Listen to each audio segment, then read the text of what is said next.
friend. Hockey.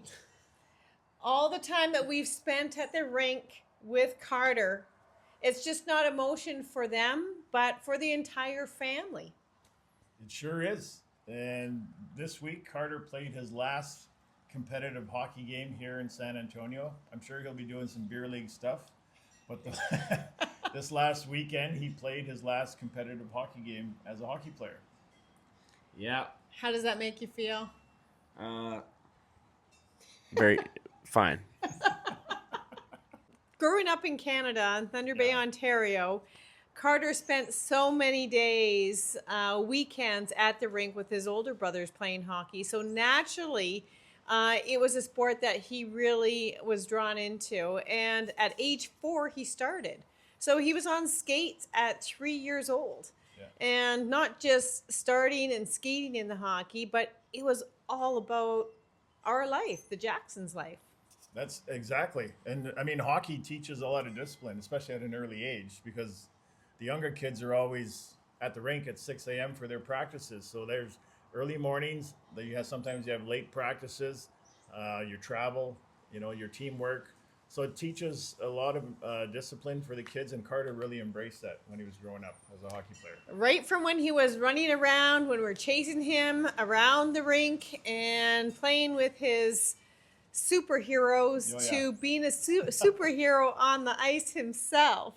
I just, as a mom, gonna miss. Yeah, we will him miss playing. It. we will miss it for sure. But there's a story we got to tell here, and it's about 76. What is it?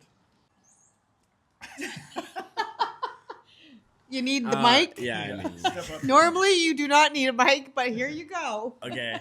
Well, I picked number 76 is because when I watched hockey as a child, I always used to watch the Montreal Canadiens. They're my favorite team.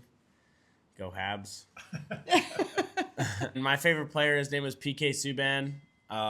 He played defenseman for the Montreal Canadiens, and he was like a really confident player, physical player. He knew what he was doing. He was a leader on the ice. And yeah, that's basically why I picked him. And I just loved watching him play. He dressed well as well. Yeah. He had fashion. Yeah. That's what I paid attention. But he on the ice, he really enjoyed it. And you'll see the picture that we're showing that when Carter was younger, he would go to the ice. When we went to the NHL games, he'd be sitting there with his jersey, right center ice, banging on the ice as Subban was right in front of him. So, and whether he changed from Montreal to Nashville, he still kept it, or New Jersey, he still kept that number. He was more of a mentor. Yeah. And you still use 76 today? Yep, today. For what? I use 76. I use 76 for hockey and football. Yeah. Well, I used to use it for hockey.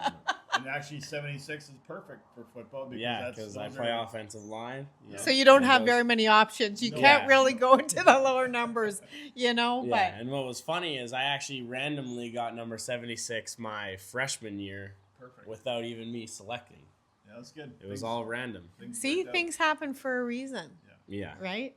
And now going into your senior year of football and being able to keep the number 76, how does that make you feel? It makes me feel good that I can keep that number, and it just means a lot to me. And I can wear and rep it. Nice stuff like that. Well, no one can take it from you. Yeah. No. That's He's my got number. the seniority on the team now, so that's his number. That's my Well, number. it's his third year going into the varsity football team, and now this is his senior year, so it's a special year. So he's retiring his 76 on the competitive hockey, but he's continuing moving forward on the football side. And we're so excited to see the senior year and then moving on to college, university. So we're so proud of you. Yes, we are. We're sad. Yeah. But we know that we live in Texas, and opportunities are, for hockey at your age when we moved here was not as broad. Regardless, we're so proud of you, what you've learned on and off the ice. Many teams, his hockey team, he's had the C for captain, showing leadership on and off the ice. And he's going to continue that through his football senior year, as well as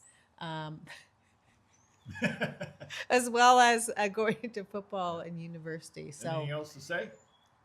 No. I don't got anything. you want to say anything to all your buddies back home in Canada and all the players and the people that you've played with over the years? Just thank you to all of them for helping me in my hockey journey, stuff like that. And what about the coaches? And yeah, all the coaches, thank you to them as well for making me the player that I've become. And a question for you is that out of the coaches, who was the most memorable for you? Wow. Well, that's a hard question. The most memorable coach was Hersoon or Heikren. I can't remember how to say his last name. He was my last coach in St. Albert. Yeah. And he just had a lot of life lessons for me. And he was just a good coach. Good guy. Oh, That wraps it up. Yep. And now just focusing just on football. And Yep. Thank you for watching. Let this life be our best life. We look forward to connecting with you. Don't forget to like and subscribe to our channel. Take care. See ya. Wait, let me see if the mic works. It does. I already tested Are them you out. keeping this?